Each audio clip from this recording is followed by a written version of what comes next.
मौत के होते हुए इंसान में इतनी अकड़ है। मौत के होते हुए इंसान में इतनी अकड़ है। ज़रा सोचिए, मौत नहीं होती तो किस तरीके से दुनिया एक दूसरे से मिलती। बिस्मिल्लाहिर्रहमानिर्रहीम। अस्सलाम वालेकुम। कैसी हैं जनाब मेरी तमाम यूट्यूब फैमिली। सबसे ये ज़िंदगी के साथ एक और नया ब्लॉग। जनाब, इस गर्मी ने जीना मुश्किल किया हुआ है।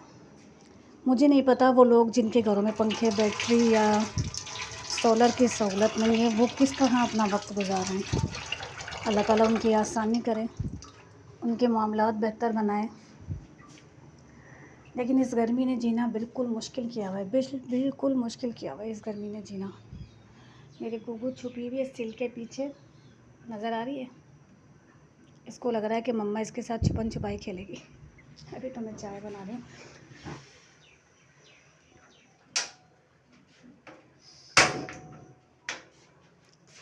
इस कदर गर्मी ने जीना मुश्किल किया हुआ है कि सुबह गुलाम मोहम्मद को नाश्ता जब मैंने बना के दिया तो मेरे बच्चे ने सिर्फ आधा पराठा खाया, गर्मी करते हुए। मम्मा बहुत गर्मी है। और गर्मी को मद्देनज़र रखते हुए बूस्ट वालों ने छुट्टी की टाइमिंग जो है वो शायद 12 से 12:30 कर दी। तो थैंक यू बूस्ट, जज़ाकल्लाह। बच्चों के लिए इतना सोचा आप लोगों ने। और जो प्राइवेट स्कूल हैं उनसे भी मेरी रिक्वेस्ट है कि वो अपने स्कूल टाइमिंग में थोड़ा सा फ़र्क लेकर आएँ। बच्चों को 1:30-2 बजे भेजने के बजाय वो 12:30 में छुट्टी कर दें, गर्मी की नौयत देखते हुए। इस कदर गर्मी है कि सुबह उठी, मैं आटा गूँदने जब किचन में आई तो यकीन मानिएगा मेरी शर्ट पसीने से पूरी गीली। आटा मैंने गूँदा, फिर मैं यहाँ बाहर हवा में आई। ये खेलती है छिपन छिपाई। आ रही हूँ। पित्तू लगाऊंगी मेरी बेटी को। पित्तू लगाऊंगी मेरी बेटी को। आज इसने खेलना शुरू किया है। अल्हम्दुलिल्लाह। कल मैंने इसे पढ़ के फूंका तो आज ये खेल रही है मेरे साथ। जानी ओए। हाउ।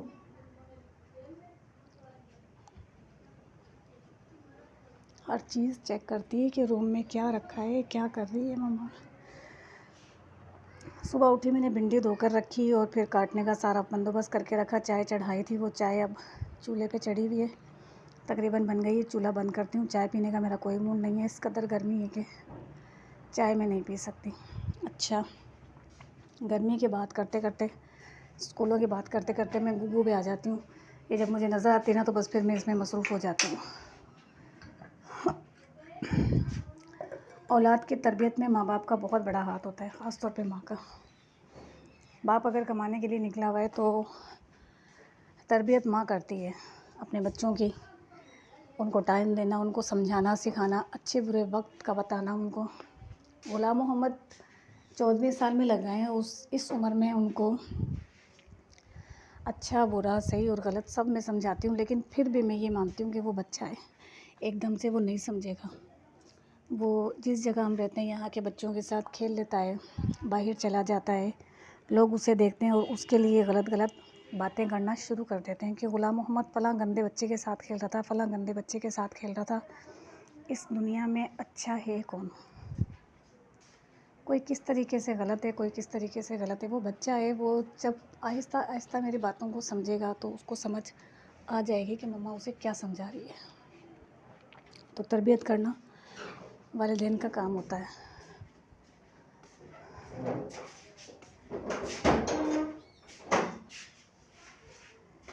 आजा, तशरीफ़ ले आ। कपड़े भिगोए थे मैंने धोने के लिए। अब ये कपड़े इधर रखूँगी, इससे सफाई कर।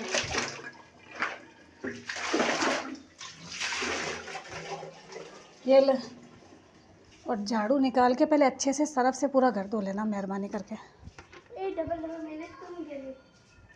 तू बाल्टी रख दे और अपनी अम्मी को भेजना, मैं तुझे पैसे दे के फ़ारिग करती हूँ। बाल्टी रख दे इधर ही। शाबाश, अम्मी को भेज तू तेरी। डबल मेहनत, दिमाग ख़राब करके 2 महीने में इस बच्ची ने मेरा जीना हराम करके रख दिया। इस तरह मुझे जवाब देती है जैसे इसने मुझे रखा हुआ है। घर धोने का बोलती हूँ तो मुझे जवाब देती है कि मैं डबल डबल मेहनत नहीं करूँगी। मतलब समझ ही नहीं आती मुझे डबल मेहनत है किस चीज़ की।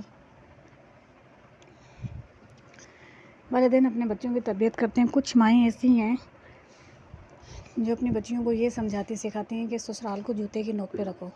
घर में खाने के लिए उनके अपने रिस्क रोटी है या नहीं है, अगले के घर जाके मिनरल वाटर का सवाल करो कि जनाब आपके घर में मिनरल वाटर पीने के लिए है, ख़ुद के घर में भले वो नादी का पानी पीती हो या खुली टैंकी का, अगले के घर में। ये माँ की तरबियत है, ये मैंने लाइव देखा है इस तरह का सिलसिला इस KGM में। बच्चियों को सिखाती हैं कि शादी के बाद ससुराल को जूते की नोक पे रखो। सबसे पहले अपने शौहर से ये डिमांड करो कि तुम्हारा कारोबार क्या है, ज़मीन क्या है, जगह क्या है। सबसे पहले तुम अपने शौहरों से ये डिमांड करो। जो अपने घर में पेट भर के रोटी नहीं खाती वो अपने शौहरों से रोल पराठे और शौरमा की फरमाइश करती हैं। समझ नहीं आता कि माएँ अपनी बच्चियों को सिखाती किस तरह से। सब्र नहीं सिखाती, तहम्मुल नहीं सिखाती, शौहर के साथ गुजारा करना नहीं सिखाती। सिखाती हैं तो ये कि अपने शौहरों से डिमांड कैसे करनी है। अल्लाह की पनाह ऐसी औरतों से। अल्लाह ऐसी औरतों को अपने हिफ्ज़ व अमान में रखे परवरदिगार, जो अपनी बच्चियों को इस तरह की तरबियत देती हैं। और ये वही माएँ होती हैं जो ख़ुद शुरू से लालच में चल रही होती हैं, जो शुरू से ख़ुद गलत रास्ते पे चल रही होती हैं और फिर वो अपनी बेटियों को इस रास्ते पर चलाती हैं। तो प्लीज़ अपनी बच्चियों को अच्छी तरबियत दें। जो सलीका, जो तरबियत जो सिखाएंगी आप अपने घर में, वो आगे आपकी बच्चियों के काम आएगा। जो बच्चियाँ अपने घर में पेट भर के रोटी नहीं खाती वो अगलों से डिमांड करती हैं, तो फिर सुनने वाला मजाक उड़ाता है। वो तुम्हारी तरबियत का मजाक उड़ाता है, तुम्हारी बच्ची का मजाक उड़ाता है। अपनी बच्चियों की अच्छी तरबियत करें।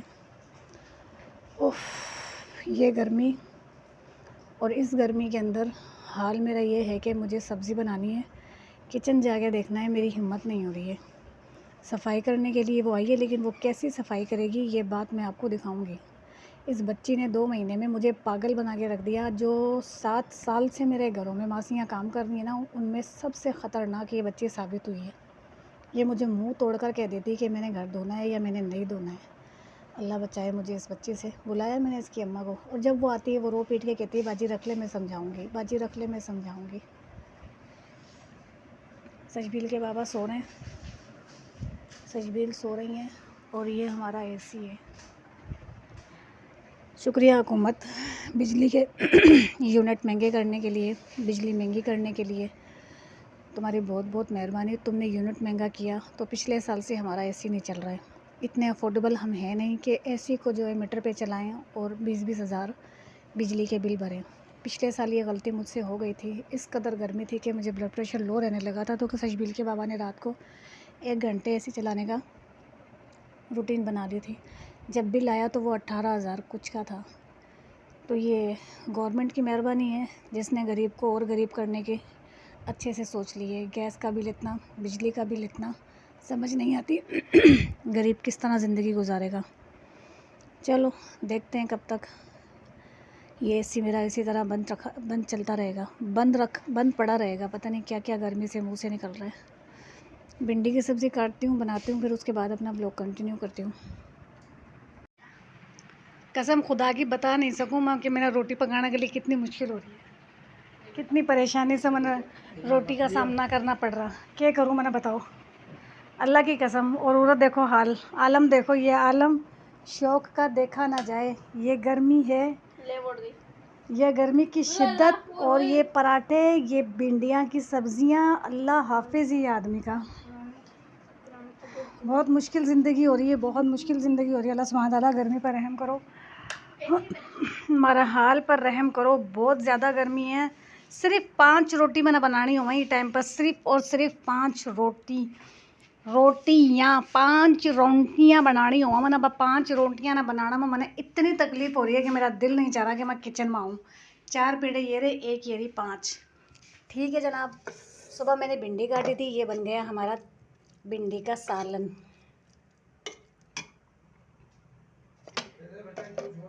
रात को बनाए थे मैंने चनों का बिरयाना, ये रहे वो चनों का बिरयाना।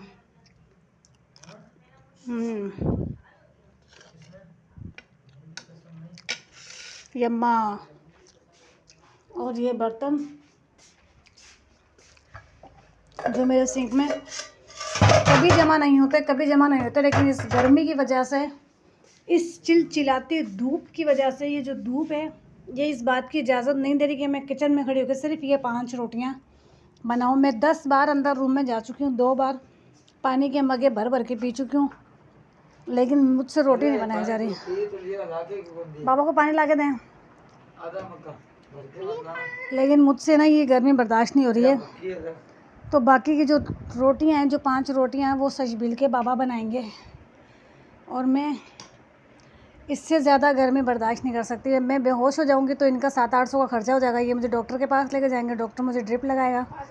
तो 700-800 रुपये खर्च करने से बेहतर है 5-4 रोटियां पका लो। सही है। ये था जनाब मेरा गर्मी भरा व्लॉग, और वो मेरे आंगन की धूप देख देख के, उस धूप को मेरा दिल नहीं जा रहा कि मैं किचन में जाकर रोटियां बनाऊं।